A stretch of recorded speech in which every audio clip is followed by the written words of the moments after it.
कि गुरुदेव कुछ दिनों पहले किसी समस्या के समाधान के लिए आपके पास आना हुआ था, लेकिन मुझे पूछना है कि मुझे आपसे इतना प्यार क्यों हो गया और मुझे इतना भरोसा क्यों है कि आप मेरा प्यार जरूर स्वीकार करेंगे और मुझसे कभी दूर न होंगे।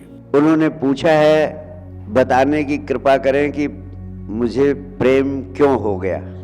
आए थे समस्या समाधान के लिए, आए थे हरि भजन को ओटन लगे कपास। क्यों कपास ओटने लगे? पहली बात तो यही जान लें कि ये सौभाग्य है।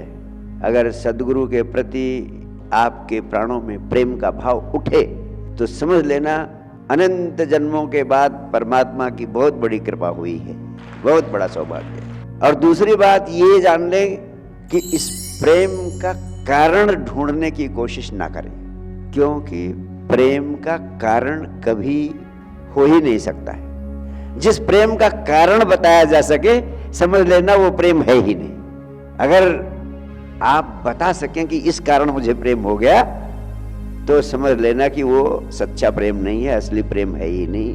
प्रेम का कारण बताया ही नहीं जा सकता है, वो होता ही अकारण है, होता ही अनजाने है, होता ही बेशर्त है, होता ही सीमा रहित है, उसकी कोई सीमा भी नहीं होती।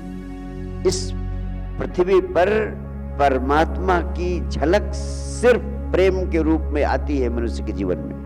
अगर कहीं से भी आपको प्रेम का अनुभव हो रहा है, किसी के प्रति भी प्रेम की तरंग पैदा हो रही है, तो समझ लेना वो परमात्मा उसके माध्यम से आपके जीवन में अपनी झलक दे रहा है। उसकी हमेशा सराहना करो, उसे सदैव अपना सौभाग्य मानो। जिन्होंने जाना उन्होंने कहा प्रेम ही परमात्मा है। इस संसार में सबसे रहस्यपूर्ण शब्द है परमात्मा, क्योंकि परमात्मा क्या है, कैसा है, क्यों है, इसका राज, इसका कारण आज तक कोई नहीं बता सकता। और वो अपनी झलक देता है जिसके माध्यम से, वह है प्रेम।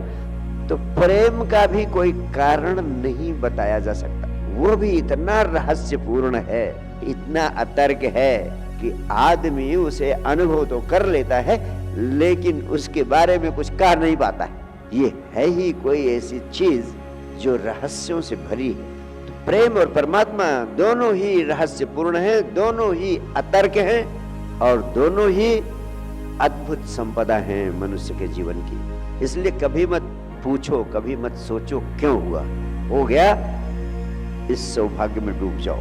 लेकिन फिर भी आपने पूछा है, आपका प्रश्न स्वाभाविक है। स्वाभाविक इसलिए है क्योंकि आदमी का स्वभाव है वो हर चीज का कारण जानना चाहता है, क्योंकि वो जीता तो बुद्धि से, इसलिए वो हर चीज का कारण जानना चाहता है। जिस चीज का कारण पता चल जाए वो चीज है विज्ञान, क्योंकि वैज्ञानिक हर चीज का कारण पता करता है और उसका कारण पता कर लेता है तो उसके परिणाम को भी पता कर लेता है। कारण और परिणाम जुड़े हुए। लेकिन जब किसी चीज के कारण का पता न लगे तो वो विषय बन जाता है धर्म का।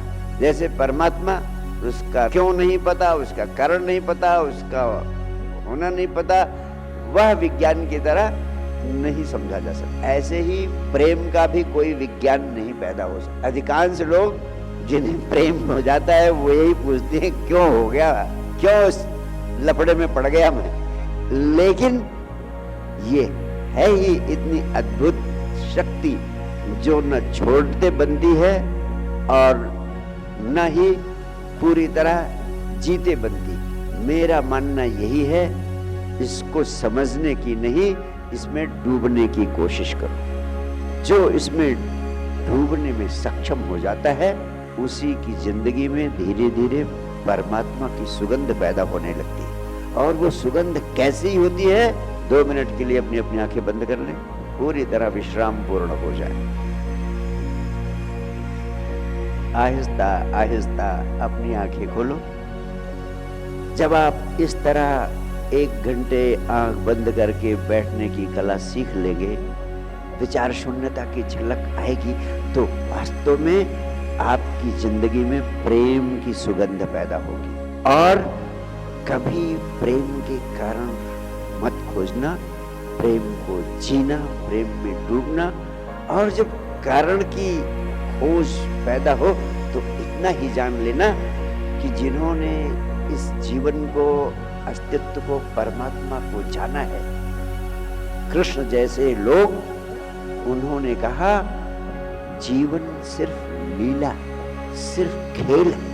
और जब भी प्रेम का कारण समझने का भाव पैदा हो तो समझ लेना ये परमात्मा की लीला है, ये परमात्मा का खेल है। और परमात्मा के इस खेल को आनंद भाव से जीना है, परमात्मा के इस खेल का आनंद मनाना है। इसीलिए जो व्यक्ति सारी जिंदगी को सिर्फ खेल समझ लेता है, उसके लिए ये जीवन आनंद का महारास बन जाता है। तो जिंदगी सिर्फ खेल है, प्रेम उसका अनिवार्य अंग है।